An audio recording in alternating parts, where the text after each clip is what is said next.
Pour ma planète, je participe à la lutte contre le campagnol terrestre en réduisant les produits phytosanitaires et en favorisant la présence de prédateurs naturels.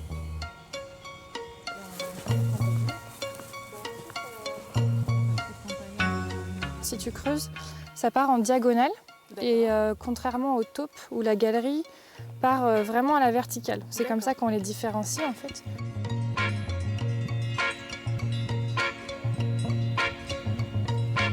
Par exemple, dans les vergers qui sont des monocultures, en fait, ils vont manger toutes les racines qu'ils vont trouver. Donc, en fait, des jeunes plants de pommes, par exemple, ils vont se retrouver décimés, ils vont complètement mourir. En fait, ils vont plus avoir de racines. Sur, par exemple, les polycultures, donc ils vont manger toutes les légumineuses, tous les céréales qu'ils vont trouver. Donc, ça peut arriver complètement à la mort des cultures.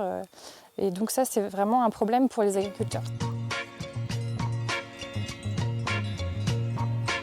C'est un produit rémanent, du coup ça reste dans le corps des campagnols terrestres et du coup s'ils se font prédater par des renards ou des blaireaux, en fait ça va aussi tuer leurs prédateurs.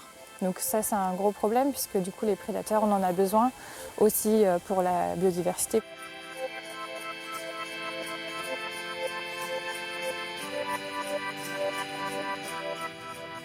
Alors là, du coup, on vient voir le piège photo, donc, qui est placé en face d'un refuge pour petits mammifères. On cherche belettes, hermines, martres et fouines en priorité. Ce sont les prédateurs principaux des campagnols terrestres. Et c'est pour voir si ils sont bien présents sur le site. On a plusieurs systèmes pour piéger les campagnols. Le plus employé, c'est celui-ci, donc c'est le Top 4. Donc en fait, c'est un piège qui fonctionne à guillotine. L'avantage, c'est que ça évite d'utiliser, donc comme on l'a dit, de la bromadiolone, qui est un produit dont en plus les doses ont été fortement réduites, donc qui sont quand même plus d'une grande efficacité. Et aussi de rapprendre aux agriculteurs à avoir une approche agronomique en fait sur leurs parcelles et leur terrain. Alors, les inconvénients, c'est que ça demande plus de temps que de mettre juste un produit et d'attendre. Qu'il faut donc évidemment passer sur ces parcelles.